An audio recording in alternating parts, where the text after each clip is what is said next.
Hello, Pastor Steve Waldron. I hope you're having a great day in Jesus. Been looking at some Old English Bible translations, and so we're going to look at a gloss, kind of like an interlinear of the Rushworth Gospels. So I just want to read to you from the BibleResearcher.com, excellent website. And so we'll just start reading this paragraph. We'll jump in.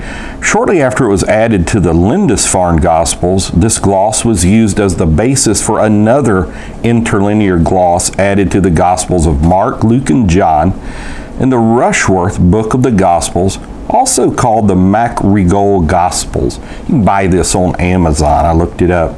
This is a manuscript to the Latin Vulgate version of the four Gospels, written about the year 800 AD by a monastic scribe named MacRegol.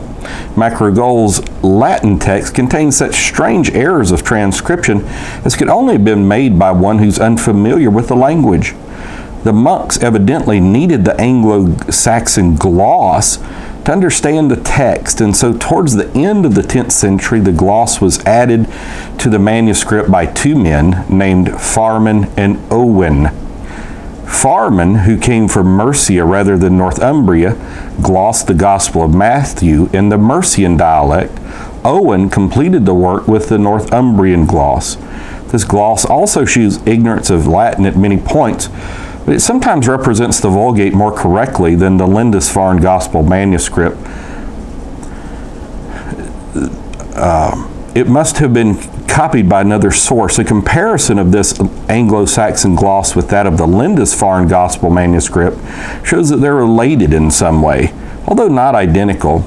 The Rushworth Gospels are of interest to scholars today chiefly on account of this gloss, because it's one of the few sources of information about the Northumbrian dialect of Anglo-Saxon language in the 10th century, which was basically Old English.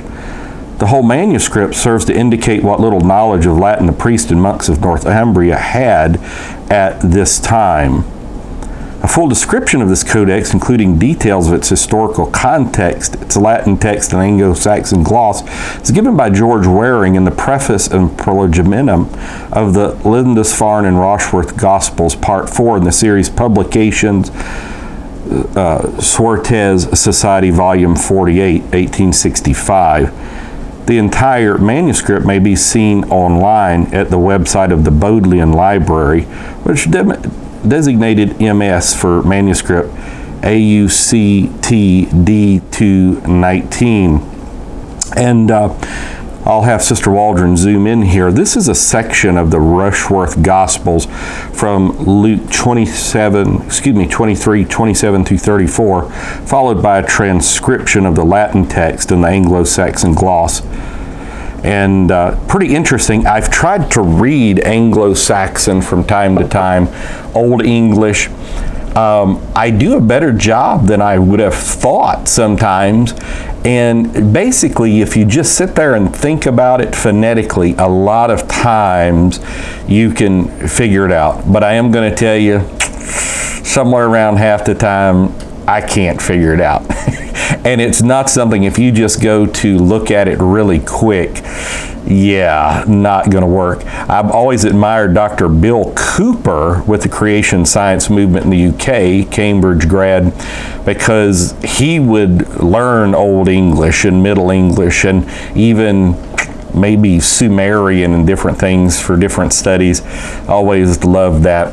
So that's what a gloss looks like. You can see how beautiful the Bible was then. But again, we have a long heritage of English Bibles, Spanish Bibles as well.